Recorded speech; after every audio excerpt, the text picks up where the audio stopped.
In today's tutorial, I'm going to show you guys how to disable your hard drive sleep from the command line window on your macOS or MacBook device. So this should hopefully be a pretty straightforward process, guys. And without further ado, let's go ahead and jump straight into it.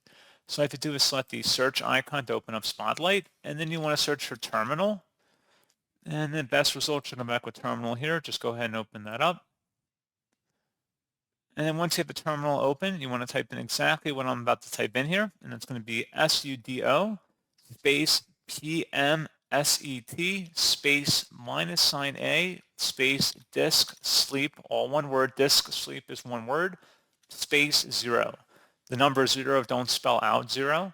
So again, it is sudo and then a space in here, PMSET space the letter A, then another space, disk sleep 0, DISK SLEEP 0, and then you want to hit enter on your keyboard to run that. You will have to enter your computer password in order to confirm, and that's pretty much all you have to do. You will need to restart your device in order to save.